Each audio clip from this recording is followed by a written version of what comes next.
لاکھوں کروڑوں درود و سلام محمد وآل محمد علیہ السلام پر۔ السلام علیکم ناظرین، میں ہوں آپ کا میزبان سید محمد حسین کاظمی۔ ہمارے ساتھ اسٹوڈیو میں موجود ہیں سید زیرم علی رضوی صاحب۔ السلام علیکم مولانا صاحب۔ وعلیکم السلام۔ جیسا کہ آپ کو معلوم ہے، ہم نے پچھلے پروگرام میں بات کی تھی سیرت معصومین علیہ السلام پر۔ ہم نے جانا کہ سیرت کیا ہے اور تاریخ کیا ہے۔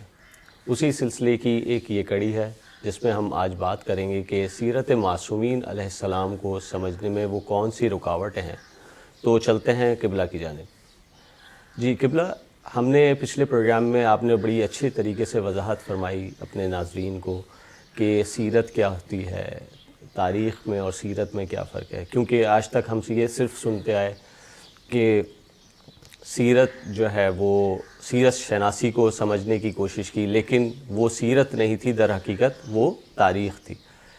تو قبلہ اس سلسلے میں آج بتائیے گا ہم ناظرین کو کہ وہ کون سی رکاوٹیں ہیں جس کی وجہ سے ہم تاریخ کو سیرت کو صحیح طریقے سے نہیں سمجھ سکے۔ اعوذ باللہ من الشیطان الرجیم، بسم اللہ الرحمن الرحیم، الحمد للہ والصلاة والسلام علی اہلہا، اما بعد۔ بہت شکریہ کہ آپ نے سیرت معصومین علیہم السلام کے ایک اہم ترین موضوع کو موضوع سخن قرار دیا ہے، اور اس سلسلے میں متعدد نشستوں کا آپ نے اہتمام کیا ہے۔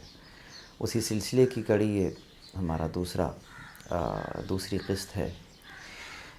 سیرت شناسی کو جس انداز سے ہم نے عموماً سمجھا ہے، یا جس طریقے سے مختلف مصنفین نے جو کتابیں تصنیف کیں اور جس کے اندر سیرت شناسی کو لکھا ہے، تو وہاں جو مسئلہ درپیش آیا ہے وہ یہی آیا ہے کہ انہوں نے سیر کو تو لکھا ہے، سیرت کو نہیں لکھا ہے۔ یعنی کہ ائمہ معصومین کہاں پیدا ہوئے، کہاں پلے بڑھے، کس انداز سے انہوں نے اپنے کہاں ازدواج کیا، کتنی اولادیں ہیں، اور اس انداز سے کہاں انتقال ہوا اور کہاں ان کا مزار ہے۔ بس یہاں پر آ کے ہماری سیرت کا معاملہ ختم ہو جاتا ہے، جبکہ یہ سیر تھی، سیرت نہیں تھی۔ اسی طرح سے ہم دیکھیں سیرت النبوی کتاب اٹھائیے، سیرت حلبیہ اٹھائیے، سیرت ابی ہشام اٹھائیے، تو آپ کو اس میں سیر نظر آئے گی، نہیں نظر آئے گی تو سیرت نظر نہیں آئے گی۔ سیرت ائمہ علیہم السلام کے انداز عمل کا نام ہے، طرز عمل کا نام ہے، روش کا نام ہے، جس کو آپ یوں کہیے کہ فارمیٹ کا نام ہے۔ یعنی اگر ہم دیکھتے ہیں کہ کسی ادارے کا جو اہم دستاویزات ہوتی ہیں، اس کا ایک خاص فارمیٹ ہوتا ہے، اور جو اس ادارے سے وابستہ لوگ ہوتے ہیں، جو ادارے کے اغراض و مقاصد کو جانتے ہیں، اور خاص یہ اس انداز کے دستاویزات کو جن کو شناخت ہوتی ہے، تو جب وہ ایک سادے پیپر کے اوپر بھی جب کچھ لکھنا شروع کرتے ہیں تو اس میں اسلوب وہی اپناتے ہیں جو ادارے کا ہے۔ جس طریقے سے میں اپنے جوانوں کو ایک ایگزامپل اکثر دیا کرتا ہوں کہ جیسے آپ کوئی سافٹ ویئر یوز کر رہے ہیں جو کہ ڈاکیومنٹ مینجمنٹ سے متعلق ہے، تو اب اگر آپ نے اس میں کوئی ٹیمپلیٹ یوز کر لیا ہے، تو جب آپ ہیڈنگ ڈالیں گے تو بتانے کی ضرورت نہیں ہوگی کہ اس کا رنگ کیا ہوگا، اس کا فونٹ سائز کیا ہوگا، بس آپ اتنا بتائیں گے کہ یہ ہیڈنگ ہے، باقی کام جو ہے وہ فارمیٹ خود جانتا ہے۔ تو بالکل اسی طریقے سے، کیوں؟ اس لیے کہ وہ چونکہ فارمیٹ اور ٹیمپلیٹ وہ سافٹ ویئر وہ جانتا ہے، اسی لیے وہی ٹیمپلیٹ جو ہے وہ آگے تک جو ہے وہ استعمال رہتا ہے۔ ائمہ معصومین کے ساتھ معاملہ یہی ہے، اور وہ یہ کہ ایک عام انسان کے لیے رسول اللہ کی جو سنت تھی وہ ان کا عمل تھا، اور چونکہ 11 ہجری میں رسول اللہ پردہ فرما گئے، تو اب جو امت کا عصمت سے تعلق تھا وہ گویا 11 ہجری تک رہا، اس کے بعد ختم ہو گیا۔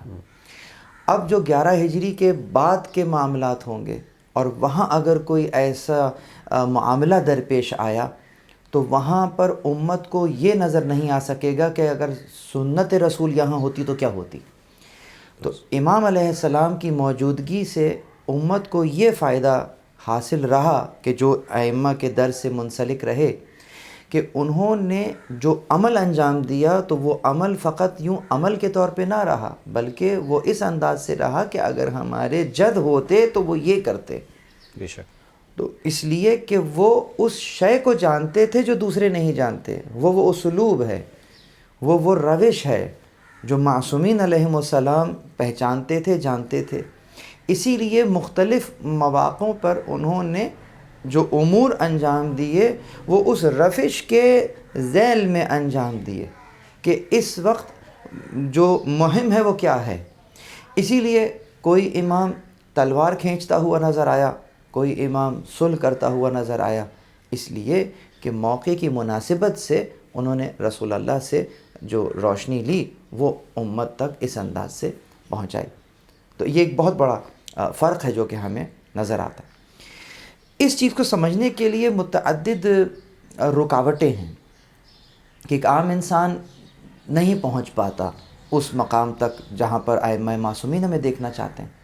مثلا ایک عام انسان جب ائمہ معصومین کو دیکھتا ہے تو ان کو وہ اس انداز سے جو ان کی برتری اور فضیلت کا قائل ہے، جو انہیں امام معصوم جانتا ہے، تو وہ انہیں اس خانے میں رکھتا ہے کہ جس کا تعلق ایک عام انسان کی زندگی سے نہیں ہے.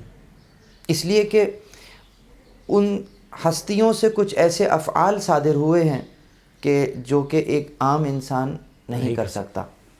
اور یہی چیز ہمارے ہاں ان کی فضیلتوں میں بھی بیان ہوتی ہے، اور مناقب اور میلاد انہی چیزوں سے آپ کو پر نظر آتے ہیں. تو جو شخصیت نامہ ہمارے ذہنوں میں آتا ہے وہ ایک ایسی شخصیت کا آتا ہے کہ جو کہ ما فوق الفطرت افعال انجام دینے والی ہے. تو وہ ہمارے پھر جو ہمیں جو مسائل درپیش ہیں اس معاشرے سے پھر وہ مطابقت نہیں رکھ رہے ہوتے کہ ایک ایسی ہستی ہے کہ جس کے لیے جو ہے وہ سب چیزیں سامنے آیا ہیں اور وہ سب چیزیں بول بول کر اپنا تعارف کرا رہی ہیں، اور اگر کسی چیز میں زہر ہے مثلا اس کی طرف بھی ہاتھ کرے تو وہ بھی بولنا شروع کر دے، اور وہ سب چیزیں ان کو پتہ ہوتی ہیں. تو پھر وہ جو ہے عمل انجام دیتے ہیں اور ہمیں تو کچھ پتہ ہی نہیں ہے. تو ایک ایسا شخص میرے لیے کیسے نمونہ عمل ہو سکتا ہے؟ میرے لیے تو وہی نمونہ عمل ہوگا کہ جس کو نہ معلوم ہو، اور پھر وہ میدان کارزار میں اس طرح سے قدم رکھے کہ اس کو اس بات کا قوی احتمال ہو کہ میری شہادت بھی ہو سکتی ہے، قتل بھی ہو سکتے ہیں، لیکن اس کے باوجود، اس قتل کے ہونے کے باوجود وہ اس کارزار میں اتر جائے تو پھر یہ واقعتاً کمال ہے. اگر ایک شخص کو پتہ ہو کہ کچھ بھی ہو جائے مجھے کچھ ہونا ہی نہیں ہے، تو پھر تو وہ اگر قلب لشکر میں بھی چلا جائے تو اس میں کیا کمال ہے؟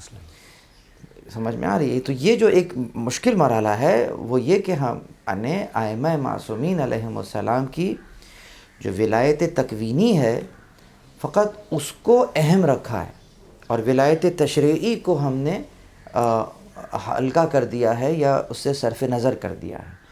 وہ زندگی جو کہ ان کی ولایت تکوینی سے متعلق تھی وہ تو ہم نے بیان کر دی، لیکن وہ زندگی جو ولایت تشریعی سے متعلق ہے اس پہ نظر نہیں، اس پر ہم نے نظر نہیں کی. تو ایک بہت بڑا حصہ ائمہ معصومین علیہم السلام کا ہماری نظروں سے اوجھل ہو گیا. تو اب جب وہ اوجھل ہو گیا تو ہمیں ایسا لگا کہ ہم سیرت شناسی کو اس انداز سے ہم پڑھ ہی نہیں سکتے ہیں. دوسری طرف اگر ہم اس میں نظر کریں گے تو ہمیں نظر آئے گا کہ ائمہ علیہم السلام نے متعدد مقامات کے اوپر تقیہ کی روش کو اپنایا ہے. قبلہ تقیہ کو تھوڑا سا وضاحت فرمائیے گا. تقیہ بیسیکلی یوں کہہ لیجئے بنیادی طور پر اس کا روٹ تو قوا سے نکلے گا، بچانے کے معنی میں آئے گا. اسی سے تقویٰ ہوتا ہے، اسی سے تقیہ ہوتا ہے. تقویٰ اور تقیہ میں فرق کیا ہے؟ دونوں بچانے کے معنی میں آتے ہیں، محفوظ رکھنے کے معنی میں آتے ہیں. بالکل.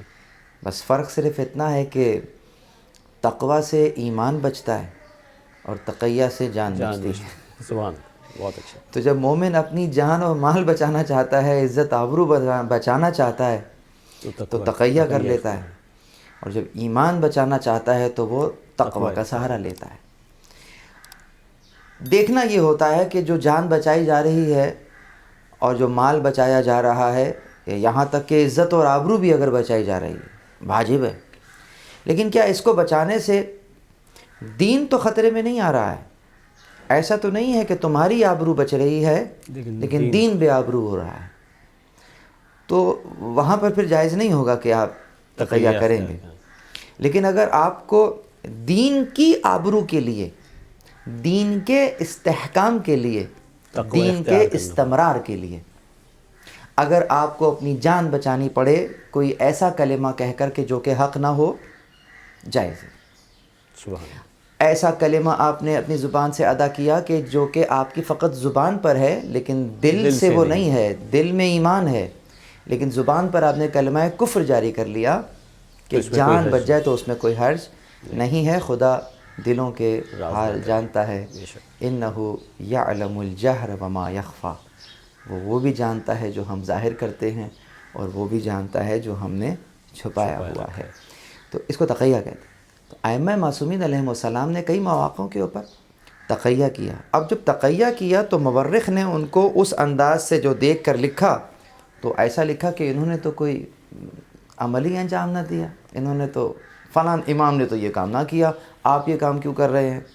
جبکہ اگر وہ دقت سے کرتا تو وہ اپنا کام کر چکے ہیں، لیکن ظاہراً نہیں کر رہے ہیں، باطناً اور مخفی طور پر اپنے امور کو انجام دے رہے ہیں۔ مثال کے طور پر کہ ائمہ علیہم السلام اپنے بہت سے مقامات کے اوپر تقیہ کی روش کو اختیار کرتے تھے، تو اس وجہ سے امام علیہ السلام کے جو امور ہیں وہ عوام الناس سے مخفی رہ گئے، لیکن جو ان کے قریبی اصحاب ہیں وہ جانتے ہیں کہ امام جو ہیں وہ کس میدان میں مصروف عمل ہیں۔ اپنی سرگرمیوں کو پوشیدہ رکھتے تھے، اس لیے عوام الناس کے سامنے وہ سرگرمیاں نہیں آ سکیں، تو امام علیہ السلام کا جو زندگی کا ایک بہت بڑا حصہ ہے مثال کے طور پہ تو وہ سامنے نہیں آ سکا، اس لیے عوام الناس نے گویا انکار ہی کر دیا کہ ان امور کا امام سے کوئی تعلق ہی نہیں ہے اور اس کا ان کی سیرت سے کوئی تعلق ہی نہیں ہے۔ یہاں تک کہ اگر ہم کوئی دنیاوی امور کی بات کریں تو کہیں گے نہیں امام کو اس کی کیا ضرورت تھی، یہاں تک کہ حکومت کی بھی اگر بات کریں تو ایک طبقے نے اس کا بھی انکار کر دیا کہ حکومت تو ایک بری چیز ہوتی ہے، امام علیہ السلام جو ہیں وہ تو ایک مقدس ہستی ہیں، ان کو دنیا کی حکومت لے کر کیا کرنا ہے۔ یہ کچھ صوفی ازم کے نظریات ہیں کہ جو کہ مکتب تشیع کے اندر آئے ہیں، جبکہ مکتب تشیع وہ تشیع ہے کہ جس کی بنیاد صوفی ازم پر نہیں ہے۔ صوفیہ ایک الگ طبقہ ہے، ٹھیک ہے ان میں بہت سی جلیل القدر شخصیات ہیں جو گزری ہیں اور ان کی بہت سی باتوں کے اوپر جو ہے وہ بات ہو سکتی ہے، لیکن بہرحال اس نظریے سے ہمارے مکتب کا تعلق نہیں ہے۔ ہاں عرفان کے نام سے جانتے ہیں، عرفا کو جانتے ہیں، وہ ایک الگ ہے بحث، اور صوفی ازم ایک الگ بحث ہے۔ تو وہ جسے آپ رہبانیت کہتے ہیں یا جسے آپ کسی خانقاہ میں بیٹھ جانا اور دنیا سے اپنے آپ کو الگ کر لینا، اس انداز کی زندگی کہتے ہیں، تو مکتب اہل بیت علیہم السلام میں یہ زندگی کوئی مقدس زندگی نہیں ہے، کہ اگر یہ زندگی مقدس ہوتی تو حق رکھتے تھے رسول اللہ کہ وہ ایسی زندگی بسر کرتے کہ وہ ایک چار دیواری کے اندر رہتے اور لوگ فقط ان کے پاس جا کر ان کا ہاتھ چومتے اور ان کی زیارت کرتے اور واپس چلے جاتے۔ اگر یہ مقدس زندگی ہوتی تو رسول اللہ کے بعد صحابہ کرام یہی زندگی اپناتے کہ وہ چار دیواری میں بند رہتے اور لوگ ان کے پاس جاتے، ان کی زیارت کرتے اور واپس چلے جاتے۔ لیکن یہ چیز نہ رسول اللہ کی زندگی میں نظر آئی، نہ صحابہ کرام رضوان اللہ تعالی علیہم منتجبین کی زندگی میں نظر آئی، اور خاص ائمہ اہل بیت علیہم السلام کی زندگی میں ایسی کوئی شے ہمیں نظر نہیں آئی۔ اسی لیے چھٹے امام ہوں یا پانچویں امام، اگر ہمیں وہ کہیں کسی زمین پر کام کرتے ہوئے نظر آ رہے ہیں تو اور کوئی صوفی ان کے اوپر اس انداز سے اعتراض کر دیتا ہے کہ آپ نے خود کو دنیا میں مشغول کر لیا ہے، اگر اس حالت میں موت آ جائے تو آپ کیا جواب دیں گے پروردگار کو؟ تو آپ نے جواب یہی دیا کہ یہ جو میں نے اپنے آپ کو مشغول، مفہوم یہ ہے جس آپ کا کہ یہ جو میں نے مشغول کیا ہے اپنے، کہ اب مجھ پر اللہ نے میرے عیال کی کفالت کو واجب کیا ہے، تو اس کے لیے اگر میں یہ امر انجام دے رہا ہوں تو یہ عین عبادت ہے۔ اسی لیے رزق حلال کے کمانا، اپنی ذمہ داریوں کا ادا کرنا، معاشرے میں اپنا حصہ ڈالنا، یہ آپ کی اور میری شرعی ذمہ داری ہے۔ تو رہبانیت اس کو ترک کرنے کا نام ہے، یہ دین نہیں ہے۔ تو ائمہ معصومین علیہ السلام کو بھی ہم نے اس کیٹیگری میں ڈال دیا کہ جن کا اس زمین دنیا سے کوئی تعلق نہیں۔ مولا علی علیہ السلام ہمیں فقط فتوحات میں تو نظر آ جاتے ہیں، لیکن وہ باغ میں کام کرتے ہوئے نظر نہیں آتے، وہ ہمیں اجرت کے اوپر کوئی کنواں کھودتے ہوئے نظر نہیں آتے، وہ ہمیں یہ والے کام کرتے ہوئے نظر نہیں آ رہے، ہمیں وہ فقط تلوار چلاتے ہوئے نظر آ رہے ہیں، یا ہمیں وہ فقط مختلف اپنے معجزات دکھاتے ہوئے نظر آ رہے ہیں۔ تو چونکہ امت نے دیکھے ہی فقط وہ معجزات یا سنے ہی ہوئی معجزات، اور وہ بھی خاص حد تک، تو اسی لیے انہوں نے کہا کہ بھائی ان کا ہماری زندگی سے کیا تعلق ہے، اسی لیے وہ ہمارے لیے قابل تاثیر نہیں ہے۔ تو یہ دوسرا ایک فیکٹر ہے جو کہ پہلے ہی عنصر سے متعلق ہے، کہ امام علیہ السلام کی وہ زندگی جو کہ ان کی تکوینی زندگی ہے، اس سے ہم نے ایک طرف اعراض کر دیا۔ تیسری رکاوٹ ایک اور رکاوٹ ہے، اور وہ یہ کہ ائمہ معصومین علیہ السلام کی زندگی کا جو مقصد ہے وہ دین کی بقا، دین کا استمرار اور دین کا نفاذ ہے۔ یہ نفاذ ان کی ذمہ داریوں میں سے ایک ذمہ داری ہے۔ اب دیکھنا یہ ہے کہ یہ نفاذ کیسے ہوگا، نافذ کیسے کریں گے، دین کا نفاذ کیسے ہوگا۔ تو یقیناً اس دین کے نفاذ کے لیے انہیں قوت چاہیے۔ یہ جو قوت چاہیے، یہ کون سی قوت ہے جو انہیں چاہیے؟ تکوینی قوت چاہیے یا تشریعی؟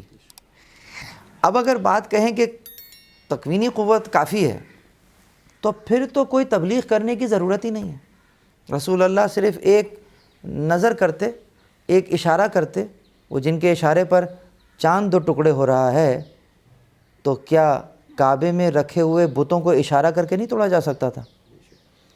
جب رسول اللہ نے آنکھ کھولی، تو مشکل باتیں ہیں اصل میں، یہ والی باتیں وہ ہیں کہ جو کہ ہم اس انداز سے بیان ہوتی نہیں ہیں، اور شاید امت بھی سننے کے لیے تھوڑی سی آمادہ بھی نہ ہو کہ ان کے عقائد کا مسئلہ ہے۔ اگر فقط یہی کام کرنا ہوتا تو میاں بس ایک نظر کافی تھی، بت خود دھڑام سے نیچے گر جاتے۔ لیکن ہم نے یہ دیکھا کہ رسول اللہ نے اپنی پوری مکی زندگی میں کسی ایک بت کو ہاتھ تک نہ لگایا۔ 40 سال کی عمر میں آپ نے اعلان نبوت فرمایا، 13 سال تک آپ تبلیغ کرتے رہے مکہ کی، یعنی کہ 53 ایئرز کے آپ ہیں، تب آپ نے ہجرت فرمائی اور مدینہ آ گئے۔ 13 سال مکی زندگی، اور اب مدینہ کی زندگی گزر رہی ہے یہاں تک کہ 8 ہجری آ جاتی ہے۔ 8 ہجری کا بھی نصف، یعنی رمضان المبارک کے اندر وہاں پہ جانا ہو رہا اور وہاں پہ مکہ فتح ہو رہا، تو کتنے سال ہو گئے؟ 13 وہاں کے جوڑیے، 8 یہاں کے جوڑیے، 21 سال ہو گئے۔ 21 سال تک کعبے میں بت رکھے ہوئے ہیں۔ یہ ہے دیکھنے والی بات۔ توڑنا چاہتے، اشارہ کرتے، بت کی کوئی حیثیت تھی؟ لیکن یہ کام آسان تھا، اشارے سے بت توڑنا بہت آسان تھا، لیکن جو کام رسول اللہ نے کیا ہے یہ کام بہت مشکل تھا، اور وہ یہ کہ اب جب واپس مکے آتے ہیں اور مکہ فتح ہوتا ہے، تو یقیناً ان میں سے رکھے ہوئے بہت سے بت ایسے تھے کہ یہ جو میرے سامنے لشکر آیا ہے میرے ساتھ، یہ ایک زمانے میں یہی رہتا تھا، ان کے قبیلے والوں نے ہی بنائے تھے۔ تو وہ بت جو انہی کے قبیلے والوں نے بنائے تھے، انہی کے ہاتھوں سے توڑوا دیا۔ یہ کام مشکل ہے، یعنی رسول اللہ نے باہر کے بت کو بعد میں توڑا، پہلے توڑا ہے، اندر کے بت کو پہلے توڑ دیا ہے۔ یہ اندر کا بت اشارے سے نہیں ٹوٹتا ہے، تبلیغ سے ٹوٹتا ہے، ابلاغ سے ٹوٹتا ہے، دین کو پہچنوا کر ٹوٹتا ہے۔ تو رسول اللہ نے 23 سال کا عرصہ اوورآل، اگر 1 سال یہاں سے نکال دیجئے، 2 سال نکال دیں، تو تقریباً آپ نے 20 سال 21 سال جو آپ نے گزارے، اندر کے بت کو توڑ دیا، اور ایسا توڑ دیا کہ شرک کا خاتمہ کر دیا، بت پرستی کو نوچ کر پھینک دیا، رسول اللہ نے امت میں سے، یہ آپ کو کریڈٹ دینا ہوگا رسول اللہ کو۔ اسی لیے طائف میں پتھر کھائے وہ رسول اللہ جو چاند کو اشارے سے توڑ رہے ہیں، لیکن اپنی طرف آتا ہوا پتھر اسے اشارے سے روک نہیں رہے ہیں۔ یہ سمجھانا چاہ رہے ہیں ہم کہ اگر چاہتے تو کر سکتے تھے، لیکن چونکہ انہی مسائل کا سامنا جو مجھے اور آپ کو ہے رسول اللہ کو بھی تھا، اور انہوں نے ان مسائل سے نبرد آزما ہوئے اور اپنے وظیفے پر عمل کیا۔ یہ زندگی میرے لیے قابل تأسیس ہے کہ زندگی میں، معاشرے میں جو تمہیں مشکلات آئیں، جو تمہیں آ رہی ہیں، تم نئے نہیں ہو، رسول اللہ کو آ چکی ہیں، ائمہ معصومین کو آ چکی ہیں۔ ان کی سیرت، اس سیرت سے مدد لیتے ہوئے اپنے امور کو آگے بڑھاؤ۔ یہ سیرت معصومین کو سمجھنے اور پھر اس پر عمل کرنے کا یہ بہترین طریقہ ہے جو میں اپنے ناظرین کو بیان کرنا چاہتا ہوں۔ یہیں سے آخری بات کو کرتے ہوئے اس چیز کو ختم کریں گے، اگرچہ یہاں پر بات اور بہت ہو سکتی ہے، اور وہ یہ کہ ایک اور فیکٹر ہے کہ جس کو ہم نے دیکھا ہے، وہ ہے ہار جیت کا قانون۔ تو قبلہ، کیا دین کی تبلیغ میں ولایت تکوینی کا کوئی عمل دخل نہیں ہے؟ بہت اچھا اور بہت باریک سوال کیا ہے آپ نے کہ دین کی تبلیغ میں کیا ولایت تکوینی کا، یعنی کہ وہ اختیار جو اللہ خاص اپنے مخصوص بندوں کو دیتا ہے، اس کا کوئی دخل نہیں ہے؟ تو یہاں بات واضح ہے کہ دیکھیے، ایک شخص ہے جو یہ دعویٰ کرتا ہے کہ میں خدا کی طرف سے آیا ہوں اور پیغام لایا ہوں۔ تو یہاں تین طرح کے افراد سے اس کا تعلق اور سامنا ہوتا ہے۔ ایک طبقہ وہ ہے کہ جو انہیں دیکھتے ہی پہچان لیتا ہے کہ یہ واقعتاً خدا کی طرف سے، اس کی شخصیت کو دیکھ کر یہ پہچان لیتا ہے، جیسا کہ سلمان نے دیکھا اور پہچان لیا۔ سبحان اللہ۔ دوسرا طبقہ وہ ہوتا ہے کہ جو دیکھ کر تو نہیں پہچانتا، سوال جواب کرتا ہے، سوال کرتا ہے، جواب ملتا ہے، پھر سوال کرتا ہے، اور مختلف انداز سے ان کو آزماتا ہے، اور جب وہ انہیں اس آزمائش میں پورا پاتا ہے تو پھر اقرار کر لیتا ہے کہ واقعتاً آپ جو ہیں وہ خدا کی طرف سے بھیجے گئے۔ یہ دوسرا طبقہ تھا۔ ایک تیسرا پست طبقہ ہے کہ جو نہ دیکھ کر پہچانتا ہے، نہ اس میں اتنی فہم و فراست ہے کہ وہ سوال کر سکے، اسی لیے وہ یہ تقاضا کرتا ہے کہ یہ کر کے دکھائیے۔ اچھا، اب اگر تو وہ کر کے دکھا دیجئے، اچھا یوں کر کے دکھا دیجئے۔ اور ہم نے دیکھا یہ ہے کہ عموماً یہ جو تیسرا پست طبقہ ہوتا ہے، کیونکہ شعور رکھتا نہیں ہے اور فقط ان چیزوں کے اوپر، کمالات پر ہی فقط اکتفا کرتا ہے، تو ان میں اکثر ایسے تھے کہ جب وہ کام کر بھی دیا گیا تو وہ ایمان نہیں لائے۔ اور اگر آپ تاریخ کا مطالعہ کریں تو متعدد مقامات کے اوپر انبیاء علیہم السلام نے پہلے تو درجے میں منع فرمایا ہے کہ نہیں، ایسا ہم زور دیا کہ اس کام کے بغیر جو ہم کہہ رہے ہیں یہ مان لو، لیکن جب بہت زور دیا گیا کہ نہیں، آپ یہ کر کے دکھائیں، پھر آپ نے اس کام کو انجام دیا، اس لیے کہ اگر اس کے بعد بھی اگر جھٹلایا جاتا ہے تو پھر عذاب الہی سے کا سامنا کرنا پڑتا ہے، کیونکہ نبی جانتے ہیں کہ اس کے جھٹلانے کے بعد کیا ہوگا۔ اب سوال یہ پیدا ہوتا ہے کہ یہ تیسرا پست طبقہ جو فقط اس معجزے کو ہی بنیاد بنا کر ان کو دیکھنا چاہتا ہے، تو ہم نے جب اس چیز کو پڑھا تو ہم نے یہ سمجھا کہ جناب جب تک معجزہ نہیں ہوگا تو اس وقت تک تبلیغ ہی نہیں ہو سکے گی۔ لیکن ہم نے ان دو طبقوں کو فراموش کر دیا کہ کچھ ایسے بھی طبقات ہیں کہ جن کا شعور وہاں تک ہے، بلند ہے، وہ آپ کی بات کو سمجھتے ہیں۔ اب یہاں پر جو کردار رہا بھی معجزے کا، وہ اس پیغام کے اندر تو کوئی کار فرما نہیں ہے، بس ان کی حیثیت کو اجاگر کرنے کے لیے انہوں نے وہ کام کیا ہے کہ ٹھیک ہے، دیکھو یہ کام تم نہیں کر سکتے، میں نے یہ کر دیا، کیوں؟ اللہ کی مدد سے کیا ہے۔ تو انہوں نے خود کا تعلق اللہ سے اس انداز سے بیان فرمایا۔ مثال کے طور پر عیسیٰ کہہ رہے ہیں کہ میں جو ہوں وہ کوڑھی کو جو ہے وہ ٹھیک کر دیتا ہوں، مردے کو زندہ کر دوں گا، اور میں جو ہوں ایک مٹی سے پرندہ بناؤں گا، پھونک ماروں گا اور وہ پرندہ ہو جائے گی۔ چلیں، یہ تو ایک طرف کی بات ہو گئی۔ معجزے کے عنوان سے وہ یہ بھی بتا رہے ہیں کہ میں تمہیں یہ بتاؤں گا کہ تم نے جو ہے وہ کل کیا کھایا ہے، تم نے اپنے گھر میں کل کا کھانا تم نے کیا کھایا تھا، اور تم نے بچا کر کیا رکھا ہوا ہے۔ بچا کر کیا رکھا ہوا ہے یہ میں تمہیں بتا دوں گا۔ اب یہ میں نے اپنے گھر کے فریج میں کیا رکھا ہوا وہ امام مجھے وہاں سے بتا رہے ہیں یا نبی مجھے وہاں بتا رہے ہیں، تو پہلے درجے میں حیران ہو جاؤں گا کہ یہ بات آپ کو کیسے پتہ ہے. تو وہ یہی کہیں گے کہ دیکھو یہ غیب سمجھانا چاہ رہے ہیں کہ دیکھو جب یہ بات ہمیں معلوم ہے جو کہ غیب ہے، ہمیں نہیں معلوم، تمہیں کیا کھایا ہے تمہیں پتہ ہے، لیکن اگر ہم یہ بات جانتے ہیں تو گویا یہ بیان کرنا چاہ رہے ہیں کہ دیکھو ہم غیب جانتے ہیں. اب ان کا شعور چونکہ کھانے میں ہی اٹکا ہوا تھا تو ان کو مثال بھی کھانے سے ہی دے دی، ان کو مثال یہاں سے دے کے سمجھا دی. تو جب ان کو یہ سمجھ میں آ جائے کہ اس شخص کو تو یہی پتہ ہے کہ ہم نے جو ہے وہ کل کیا کھایا تھا، یہ تو غیب جانتا ہے، پھر جب وہ یہ کہے کہ بس اب اگر تم یہاں پہ ہمارے علم کے اوپر ایمان لے آئے ہو تو جان لو کہ یہ دنیا آخری دنیا نہیں ہے، اس کے بعد ایک جہان ہے، اس زندگی کے بعد ایک زندگی ہے، کہ اگر اس غیب کو ہم جانتے ہیں اس غیب کو بھی ہم جانتے ہیں. جیسے اس غیب پر تم ایمان لے کر آ رہے ہو، ہمارے غیب پر ایمان کا جتنا پروردگار عالم نے جو علم ہمیں دیا ہے، اگر تم اس پر ایمان لے کر آ رہے ہو تو وہ جو خبر ہم دے رہے ہیں وہ بھی ہمیں اسی پروردگار نے دی ہے. پوچھے گا نا کہ آپ کو کیسے پتہ چلا ہے کہ یہ میرے گھر میں کیا رکھا ہوا ہے، تو حضرت عیسیٰ یہی کہیں گے نا کہ مجھے میرے پروردگار نے بتایا ہے. تو وہی پروردگار جو مجھے یہ بتا رہا ہے کہ تمہارے گھر میں کیا رکھا ہوا ہے، وہی پروردگار مجھے یہ بتا رہا ہے کہ اس عالم اور اس دنیا کے بعد کی زندگی میں ہمارے لیے کیا رکھا ہوا ہے. سبحان اللہ. تو یہ کنیکشن ہے کہ جو جڑتا ہے، بس اس سے زیادہ نہیں.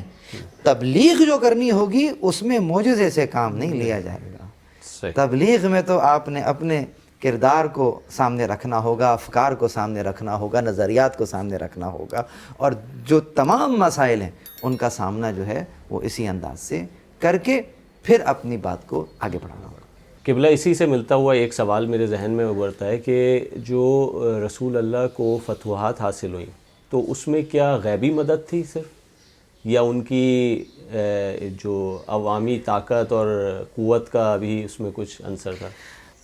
جی ہاں، ایسا ہوا ہے کہ کچھ جنگوں میں غیبی مدد آئی ہے، لیکن پہلے ہمیں دیکھنا ہوگا، سمجھنا ہوگا کہ وہ غیبی مدد جو آئی بھی ہے وہ کب آئی ہے اور کس انداز سے آئی ہے. اس میں دو مطالب ہیں. پہلا مطلب یہ ہے کہ پہلے درجے میں جب مسلمانوں نے یہ دیکھا کہ رسول اللہ نے انہیں گویا بلایا ہے جنگ کے لیے کہ میدان میں اترو، 2 ہجری کی بات کر رہے ہیں، جنگ بدر ہونے والی ہے، ان کے پاس اسباب ویسے نہیں ہیں جیسے ہونے چاہیے. سامنے 1000 لوگ ہیں، ان کے پاس 313، اور کتنے تو پیادہ ہیں، سواری پہ بھی نہیں ہیں، اور وہ سب کے سب جو ہیں وہ جنگ کے میدان میں آ جاتے ہیں.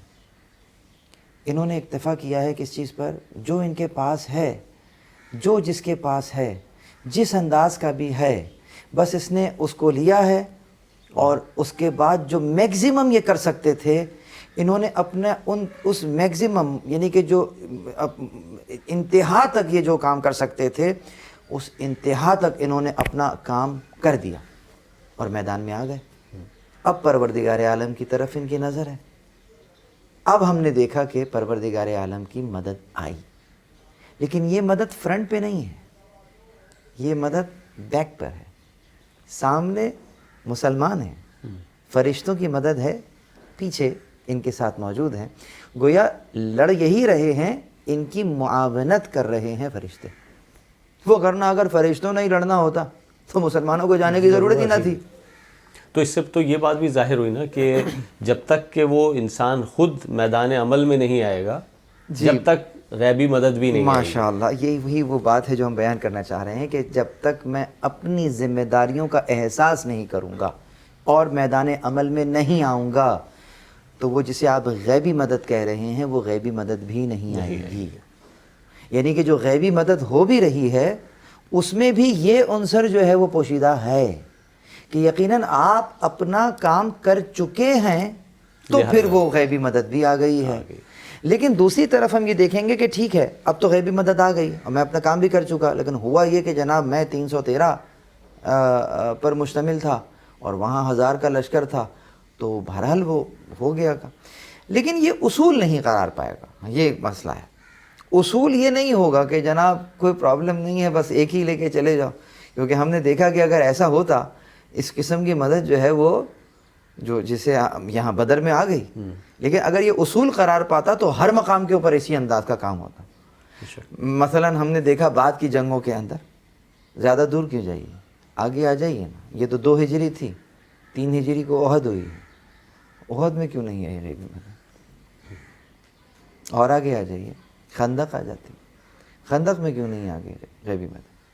خندق 40 روز گزر گئے، وہاں خیبر فتح نہیں ہو رہا، کیوں نہیں آ رہی ریبی مدد؟ دیکھیے اب یہاں پر آپ یہ نہیں کہہ سکتے کہ خلوص پہ شک ہے، یوں نہیں، اصول نہیں ہے. اس لیے کہ نظام کو چلانے کے لیے، نظم و نسق کو قائم رکھنے کے لیے یقیناً ہار جیت کا ایک قانون ہے. اور ہم یہ دیکھیں گے کہ اگر 2 قومیں ایک جگہ اتر آئی ہیں میدان میں، 2 لشکر ایک میدان میں جمع ہو گئے ہیں، تو اس میں کون سا لشکر ہارے گا اور کون سا جیتے گا یہ دیکھنا ہوگا ہمیں. اگر ہم دیکھ رہے ہیں کوئی کھیل کا میدان ہے اور اس کھیل کے میدان میں 2 ٹیمیں ہیں جو اتر آئی ہیں، ٹھیک ہے، تو اب اس کے اندر کون سی ٹیم ہارے گی اور کون سی جیتے گی؟ تو اس میں ہم کیا یہ تصور کر لیں کہ جناب یہ محض ایک اتفاق ہوگا کہ کوئی بھی جیت جائے، یہ بھی جیت سکتی ہے وہ بھی جیت سکتی ہے؟ تو ایسا نہیں ہے. یہ ہار اور جیت اتفاقی نہیں ہے. جو جتنی ایفرٹس کرے گا اتنی، جو جتنی ایفرٹس کرے گا اس کو اتنا ملے گا یقیناً. وَإِن لَيْسَ لِلْإِنسَانِ إِلَّا مَا سَعَى.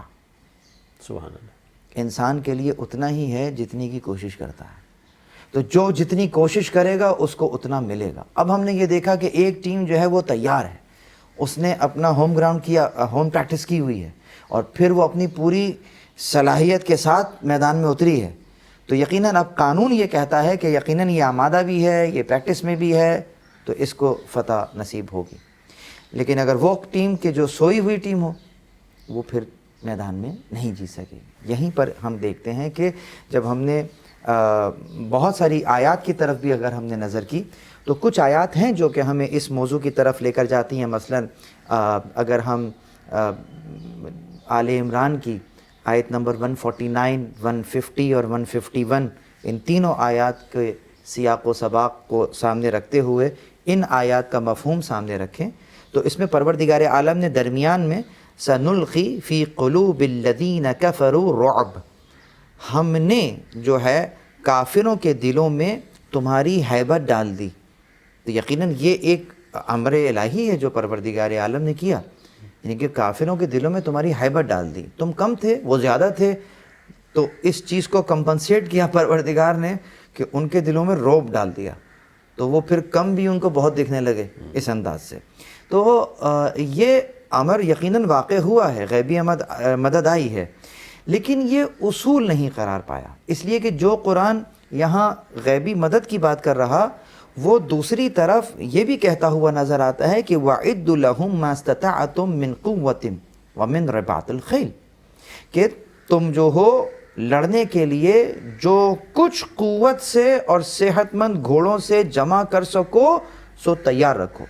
رباط الخیل، خیل کسے کہتے ہیں؟ خیل اس تیز رفتار گھوڑے کو کہتے ہیں کہ جو میدان جنگ کے اندر جو ہے وہ کام آتا ہے. بار بردار والا گھوڑا نہیں، وہ جو بہت تیز رفتار گھوڑا ہوتا ہے جو چشم زدن میں یہاں سے وہاں پہنچ جائے. کہا ایسی سواریاں تیار رکھو، رباط الخیل. اور جس کو وَعِدُّ لَهُم مَا اسْتَطَعْتُم مِّن قُوَّةٍ، کہ ان کو اپنی جو تم میں قوت ہو سکتی ہے اس کو تم تیار رکھو، آمادہ رکھو. یہ آیت کیوں ہے قرآن مجید میں؟ اگر غیبی مدد آنی ہے تو اس غیبی مدد کے مقابلے میں میری قوت کیا مانا؟ اس کا مطلب یہ ہے پروردگار عالم مجھے اور آپ کو قوت مند دیکھنا چاہتا ہے، مجھے اور آپ کو مستحکم دیکھنا چاہتا ہے کہ تم خود اپنے زور بازو پر کھڑے ہو اور تم دشمن سے اس انداز سے نبرد آزما ہو. غیبی مدد اگر یہاں پر آئی وہ خدا کے اوپر ہے، چاہے تو بھیج دے چاہے تو نہ بھیجے. لیکن سوال ہی پیدا ہے کہ آپ اور میں کیا کر رہے ہیں. یہاں پر ایک اور چیز کو میں اپنے ناظرین کو خاص بیان کرنا چاہوں گا کہ ہم نے یہ دیکھا کہ ائمہ معصومین علیہ السلام جہاں تلوار کھینچ رہے ہیں، جہاں تلوار رکھ رہے ہیں، ادھر بھی ہم یہ دیکھتے ہیں کہ ائمہ معصومین تو ہمارے سامنے آ جاتے ہیں، لیکن ایک ہڈن کیریکٹر ہے جو کہ پیچھے رہ گیا. وہ کون سا ہڈن کیریکٹر؟ نقاب دار کردار ہے جو امام علیہ السلام کو یہ کام کرنے پر گویا مجبور کر رہا ہے کہ جب یہ اپنی ذمہ داریوں کا احساس کرتا ہے تو مولا متقیان صفین میں تلوار کھینچ کر سامنے آ جاتا ہے، اور جب یہ پیچھے ہوتا ہے تو وہی امام اسی میدان میں تلوار رکھتے ہوئے نظر آ جاتے ہیں۔ جب یہ نقابدار کردار پھر آمادہ ہوتا ہے، اپنی ذمہ داریوں کا احساس کرتا ہے، تو امام حسن علیہ السلام اسی لشکر کو دوبارہ صفین کے لیے، صفین دوم کے لیے تیار کرتے ہیں اور نخیلہ کے میدان میں لا کر جمع کر دیتے ہیں۔ لیکن یہی نقابدار کردار جب پیچھے ہو جاتا ہے تو وہی امام حسن صلح کرتے ہوئے نظر آتے ہیں۔ یہی نقابدار کردار جب خطوط لکھ کر اپنی آمادگی کو ظاہر کرتا ہے تو امام حسین علیہ السلام کوفہ کی طرف سفر اختیار کرتے ہیں، اور یہی نقابدار کردار جب اپنی ذمہ داریوں سے پیچھے ہو جاتا ہے تو مسلم تنہا ہو جاتے ہیں، دار پہ لٹکا دیے جاتے ہیں، امام کو کربلا میں رکنا پڑتا ہے اور وہاں پر وہ واقعہ دل خراش واقعہ ہوتا ہے۔ تو ہم نے ائمہ کے کردار کو تو، افعال کو تو دیکھ لیا، لیکن یہ نہیں دیکھا کہ یہ پیچھے کون سے عوامل ہیں کہ جو کار فرما ہیں۔ وہ نقابدار کردار امت ہے۔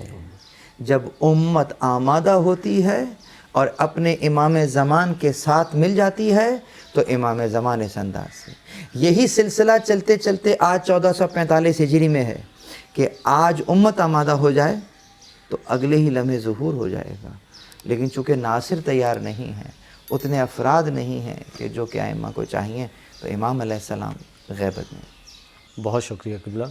اسی نقطے پر ہم اپنے پروگرام کا اختتام کریں گے۔ آج کے اس پروگرام میں ہم نے بہت اچھے طریقے سے جانا کہ وہ کون سی وجوہات ہیں، وہ کون سی رکاوٹیں ہیں جو کہ ہمیں سیرت معصومین علیہم السلام کو سمجھنے میں درپیش آتی ہیں۔ اسی نقطے پر ہم اپنے پروگرام کا اختتام کریں گے۔ مجھے دیجیے اجازت، آپ کا میزبان سید محمد حسنین کاظمی۔ اللہ حافظ۔